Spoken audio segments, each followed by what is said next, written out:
அரக்கனுக்கும் தாரகா வெள்ளிக்கு நான் எப்படி போய் பச்சை மாசம் இருந்து குழந்தையாக வயசுல எப்படி பிறக்க முடியும்? முடியும் சாமி. தாரகா வெள்ளி திருவயத்திலே நான் போய் குழந்தையாக கருப்பத்திலே சனிக்க மாட்டேன். மாட்டேன் பகவானே. எனக்கு மாத்தி பிறப்பதற்கு வரம் கொடுங்கன்னு பார்வதி கேட்டாள். பகவான் சொன்னார், பார்வதி அம்மா நீ தாரகா வெள்ளி திருவயத்திலே கற்பத்திலே நீ கருவுருவா பிறக்க வேண்டாம் பார்வதி. 1008 சொருவத்தில நீ அரசருவம் அது எடுக்கணுமே 6 மாத குழந்தையாக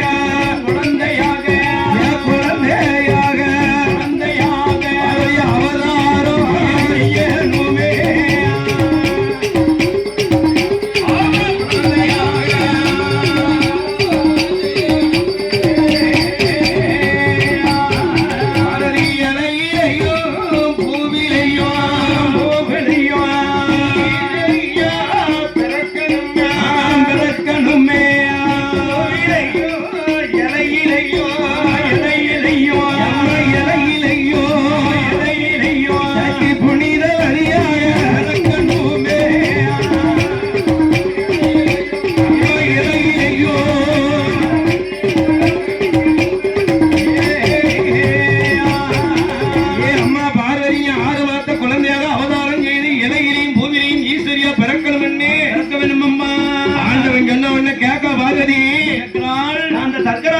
பார்வதி மாவளா பிறந்தம்னா என்ன 16 வயசுல ஆமா எனக்கு தலைக்கு சடங்கு முறையெல்லாம் கழிச்சு எங்க அப்பன் தர்க்கராஜன் பூலோகத்து மாப்பிள்ளைகளை என்ன கட்டி வச்சிருவாரு, கட்டி கொடுப்பாரு.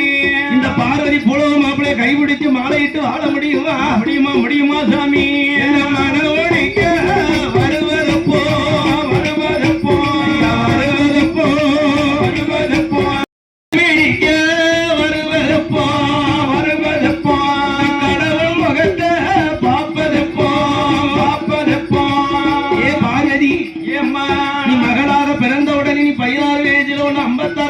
பெண் கேட்டு வருவார்கள். உன் கையில அம்மா ஒரு மாணிக்க மலர் மாலையை கொடுத்து உங்க அப்பன் சுயவரம் நடத்துவார் அம்மா. அந்த சுயவர கட்டத்துல 56 அரசர்கள் என்ன இப்படி வந்திருக்காங்களா? இருக்காங்களே. இதே மாதிரி வரிசையா ராஜாக்கள் இருப்பார்கள். நீ பார்வதி சுழட்டி எரியத மாதிரி யார் இடத்துல விழுதோ அதுதான் உனக்கு மாப்பிள்ளை. அப்பா